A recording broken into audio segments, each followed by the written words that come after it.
One of the questions is, are you afraid that by asking for help too many times, you rob yourself of the opportunity to grow and work on your own skills, basically? So, I think at the end, wait, let me read the name. Oh, you have a better view too. Yeah, for the next question, you can pick Sure. So this is KUBKON, KUBCon.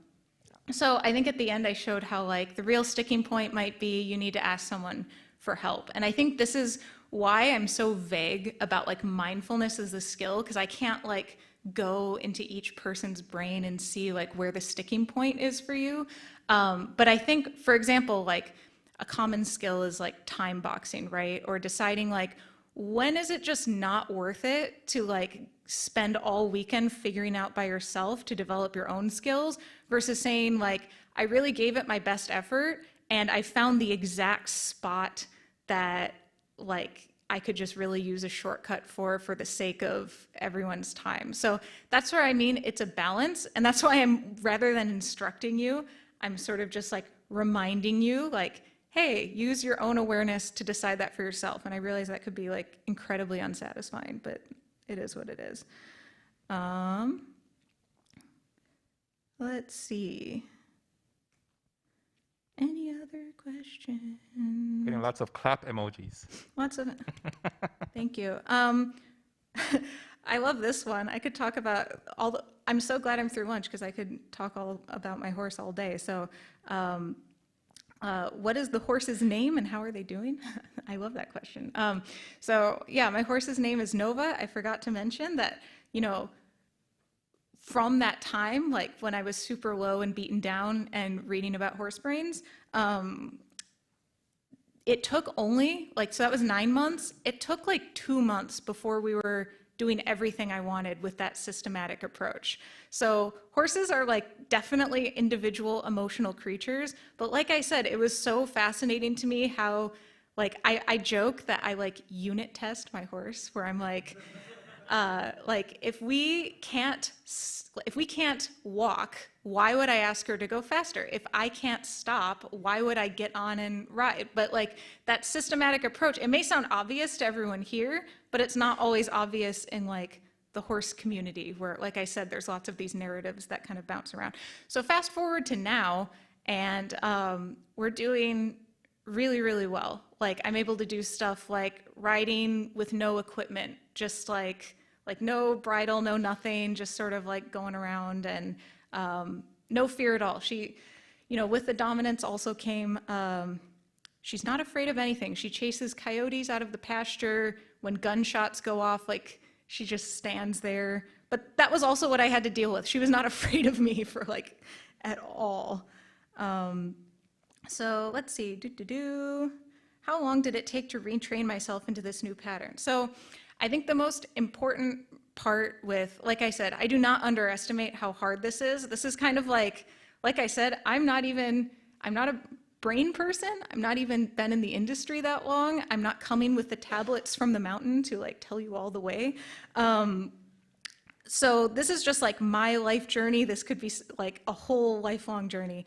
But it took like showing up every day, maybe 3 hours a day for like a year or something, right? So that's like hundreds of hours of time. But you can just like take it slow. You don't have to do this way. And in fact, yeah, I'd argue that once I started doing things systematically, it was so much more efficient than that like brute force, like freaking out approach, right? So it just super depends. What is in there? How they're doing? Let's see, when working carefully and avoiding power sessions, this is from Rasmus, hi. How do I deal with satisfying the awesome high a good power session gives me? So if I'm honest, this is like very hot off the presses of like stuff I've been thinking about in the last couple months. I have needed to just find a lot of different activities that give me like good brain juices flowing. So like, for example, I used to play piano a lot. I recently like started actually taking lessons again. And I started, like I do go to yoga class regularly, but I need, my schedule is kind of packed with these like activities that like make my brain happy, but I don't spend too long on each one because I know my tendency will be to get obsessive and burn out a lot. So that's for me. Maybe that resonates with you or someone else out there. Let's see. From Ryan Griege, are there differences in detecting and responding in collaborators and coworkers in addition to yourself? So I guess this is a question that's sort of getting at like, actually I think this is a great question. One of the skills I had to learn was identifying my horse's body language really, really subtly to see like, if we're unit testing, I'm not gonna be like, I'm gonna do all this big stuff and wait to see, does this make her bolt? No, you wanna start like 50 steps back where you're like, where's the tiniest sign of agitation? And even now I'm actually in, this is like probably very out of left field for this conference, but I'm in an equine bodywork program right now where I'm even going down to like each muscle, and I found like, in each vertebrae and each muscle, there's certain levels of tension that even explain some of her behaviors and movement patterns. Once again, if I could teach a course on this, like this is what I would talk a lot about. But in any case, so I had to learn to be super aware of everything going on with her down to like her body. And you don't have to do that with your coworkers, I guess. I'm like looking at the question again. Like, let me pat you down. No, that's hilarious. But it is super important, like, to kind of evaluate people around you where, there's different levels of skills and ways you do this. That's why I'm trying to be careful of like, everyone's super different in this area. But I have found it really helpful to be like, oh, I'm okay, and like this project's okay, but I recognize this person is showing like agitation that's maybe not related to this project. And you kind of learn to work with that and like not get swept up in their thing. Like you can get swept up by your fear, you can get swept up by other people's agitation and stresses. I'm not sure if that answers the question. I'll just say that it is important as part of just being aware of your surroundings and out of your head, like evaluating everything around you and yourself. Let's see. I'm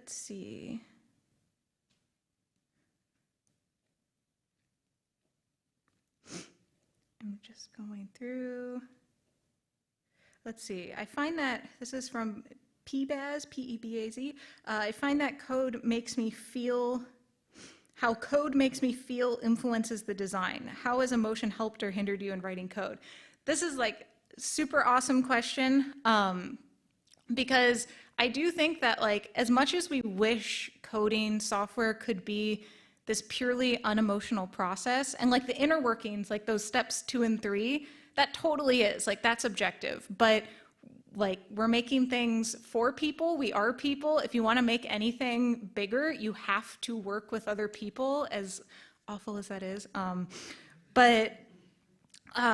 So emotion is like all over the place, right? Like I have seen, like without giving super specific examples, you can see how corporate incentive structures inform the design of applications, right? Like if someone needs to, show their business impact, they're more likely to like make some feature off over here super deep and like say, this is my thing, isn't it so shiny and cool?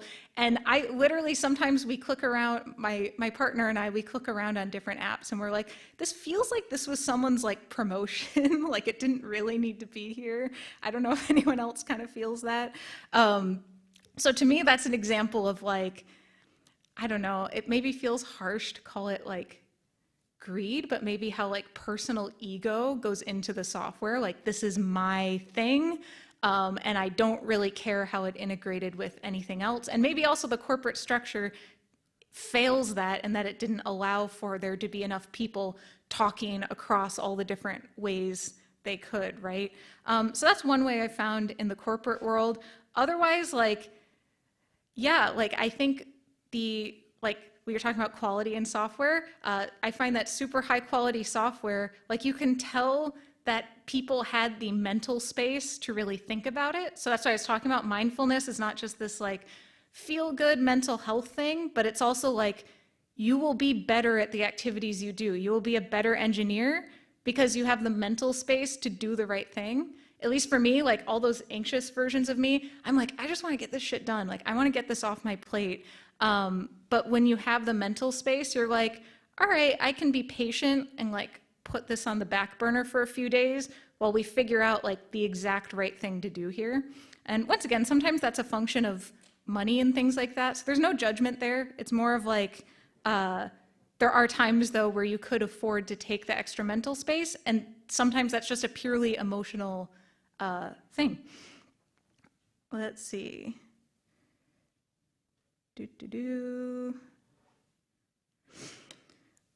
Let's see, I find that code bases I have worked on for years, oh, this is from Taylor or Professor Sill. I find that code bases I have worked on for years build up these latent stresses and feelings. Is there a good way to combat or limit this long-term association? So I feel like if I were to describe myself right now, I would say like, I am a freshly unburnt out person, like hot off the presses. Like last year at this time, I was glued to my beanbag chair watching K-dramas, no joke, like just binging, just, can't do anything. So you're talking, I sort of feel like, I don't know, like I just got out of this thing, so who am I to tell you like, yeah, you know, here's the 5-step method. But, so I do think some of the things I described of like getting out of your head, doing activities other than your work to sort of see yourself from a new perspective. I realize this can all sound kind of vague, but this is just what's true to me. So like for me, I did not feel any urge to like win or do awesome at horse stuff. It was just cool and like a childhood thing. It also wasn't in front of a screen. It wasn't gaming and other things that maybe are fun, but I've built up certain habits that are really hard to break. So yeah, that's why I suggested doing something like a literal activity that might be totally out of left field for you, because it will break your patterns and it will give you really good data on like where you tend to get stuck in that very like meta way. Let's see, this is from Christopher McLaughlin. We have the same last name. I don't know. When I look at coworkers, I see people who never seem to be perturbed by problems, and I frequently feel like anxiety and panic are unique to me. How do I convey these feelings to people I'm working with without coming off as weak? So, awesome question. Thank you for that. The hilarious thing is, I was nervous to give this talk because I'm like, I'm the only one who feels this way, right? So that's how easy it is to like isolate ourselves and just feel like we're the only ones. I think it's hard, and I've had this thought too of like, oh, if I'm just, I don't know, one of those buzzwords is like radical candor and like honesty. I find that doesn't really work in a work environment because you're there to do your work. Maybe this is pessimistic. I'm just like I'm talking as it comes to me, but like you don't really have the vocabulary and the like, I know this is a loaded term, but you don't really have the safe space to really share and expect to like get a good reaction. And this is my pessimistic view as someone who's like put myself out there a lot. But I do think there's ways you can, for example, if you're able to, this is where, once again, might sound extreme, but I've been in like radical get Anne to not be burnt out anymore journey this last year. You know, maybe you have to like change your situation or something like that. Like sometimes you can't just like be honest enough and get the organization to fix around you. Sometimes you do have to change. And if you do have someone though that you know will kind of be receptive, I guess do your best to, you know, be honest with that person, but sometimes that person just isn't there. And I'm going to be honest, in a work setting. And yeah, so that was kind of a shitty answer, but I don't know, it's kind of the reality. Let's see. And I know we only have a few minutes left, but I'm gonna go for it. Let's see, from Ere Kiasa, you mentioned not letting yourself get caught up in your coworkers' out of work emotional tensions and letting it affect your own productivity. How do I affect my own out of work emotional tensions affecting my work productivity?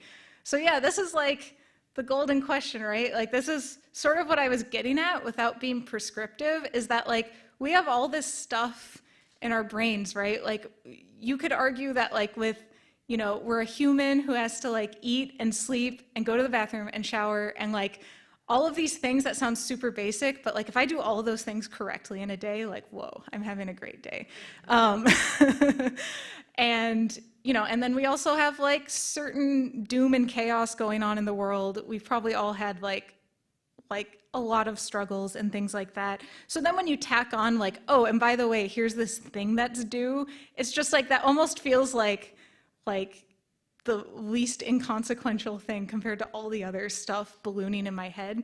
So that's where I would say like the skill I'm getting at is the ability to, this is so loaded, like there's so much that could be talked about here, but like do your best to like systemically clear out that mental clutter. And sometimes work maybe isn't your most important thing. Like maybe something I didn't highlight enough is sometimes it's not about the decision to make the smallest step forward. Sometimes you can consciously choose, this isn't worth it. I'm going to like pivot and do something totally different or take a break. But the difference is it wasn't your fear that sort of forced you to say, oh no, I couldn't do that. It was like you really carefully gave it a try and pulled back a bit. So once again, I could talk about this all day, but hopefully you got something out of that there.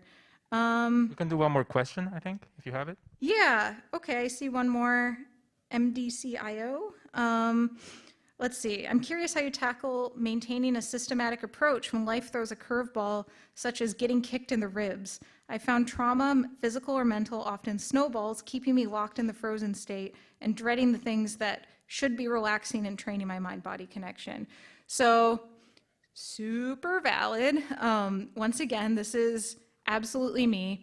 And that's where, you know, sometimes things will just be messy, but let's say you're in a place where you're now like, okay, I want to do something about it, but I can't guarantee I'll do a whole lot. I can't guarantee I have a whole lot of energy in me. In that case, so like, for example, with me and the horse getting kicked, being like just total chaos mentally, I had to scale things back. What I thought was me scaling things back by a lot, I needed to do that like 100 more times, like making my goal so small that it was like not about even working with the horse. It was even like sometimes when I open a gate, she charges out. So we just need to stand in front of this gate until we both stop feeling nervous and then open the gate. And sometimes, I'm not kidding, that was like what we did that day. And it might sound easy for me to say that now, but that can be super hard to like accept that that's what you can do that day. But if you show up, like even with yoga, one thing that's said is like, if you even just sit on the mat the whole time and do nothing, well, you at least made that choice. And that wasn't you just being controlled by something else. Like you made a choice there. And eventually you'll get so bored you might start doing something, right? So I guess that's all I got. It looks like we're at time, but thank you all so much. I'm glad this resonated with you guys.